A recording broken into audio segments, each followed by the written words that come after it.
Son of God, share my mind, and you don't die.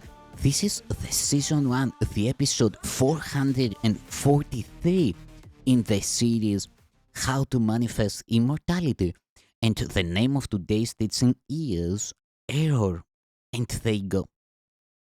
The abilities you now possess are only shadows of your real strength.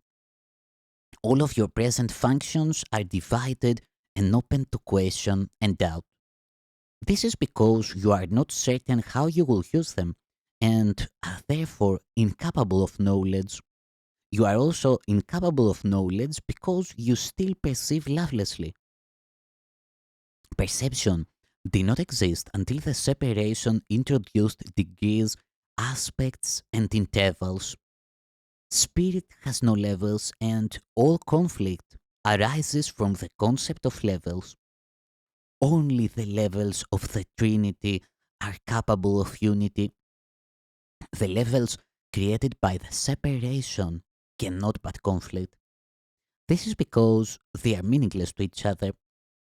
Consciousness, the level of perception, was the first split introduced into the mind after the separation, making the mind a perceiver rather than a creator.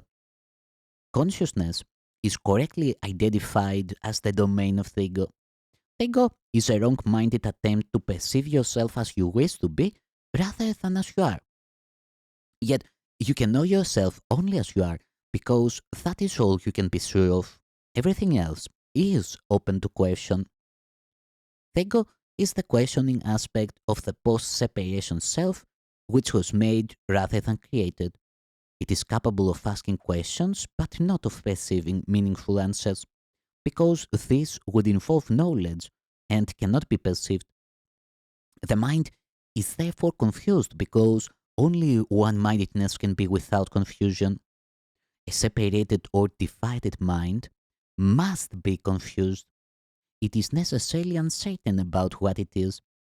It has to be in conflict because it is out of accord with itself. This makes its aspects strangers to each other, and this is the essence of the fear prone condition in which attack is always possible. You have every reason to feel afraid as you perceive yourself. This is why you cannot escape from fear until you realize that you did not and could not create yourself. You can never make your misperceptions true, and your creation is beyond your own error. That is why you must eventually choose to heal the separation. Right mindedness is not to be confused with the knowing mind because it is applicable only to right perception.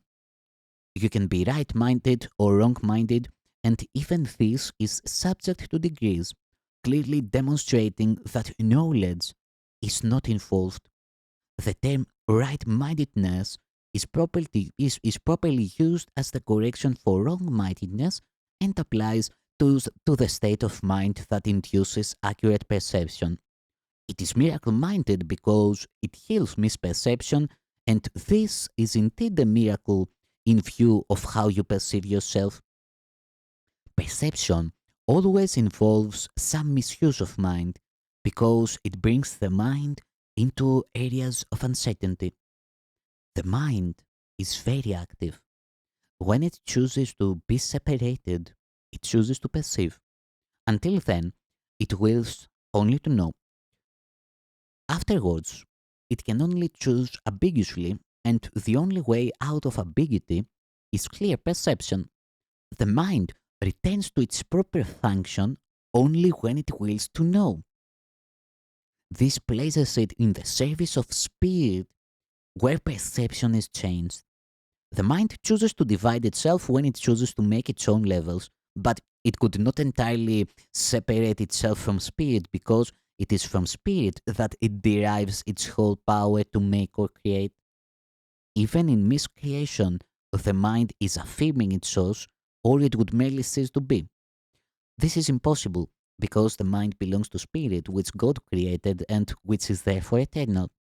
The ability to perceive made the body possible because we must perceive something and with something. That is why perception involves an exchange or translation which knowledge does not need.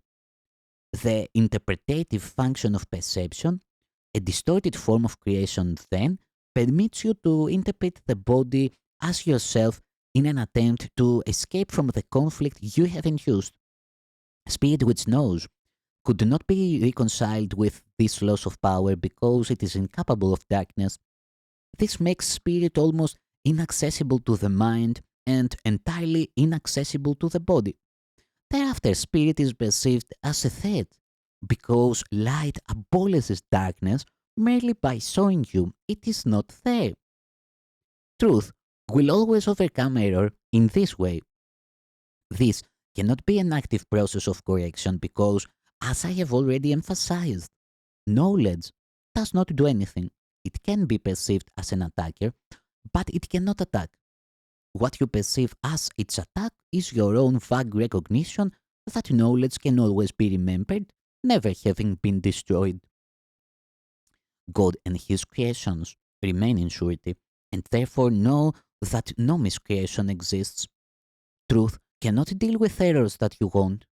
I was a man who remembered spirit and its knowledge. As a man, I did not attempt to counteract error with knowledge, but to correct error from the bottom up. I demonstrated both the powerlessness of the body and the power of the mind.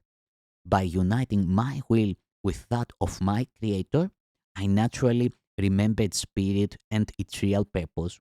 I cannot unite your will with God's for you, but I can erase all misperceptions that stand in your way.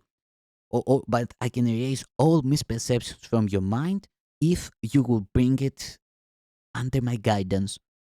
Only your misperceptions stand in your way. Without them, your choice is certain. Sane perception induces sane choosing. I cannot choose for you, but I can help you make your own right choice. Many are called, but few are chosen. Should be, all are called, but few choose to listen. Therefore, they do not choose right. The chosen ones are merely those who choose right sooner. Right minds can do this now, and they will find rest under their souls. God knows you only in peace, and this is your reality.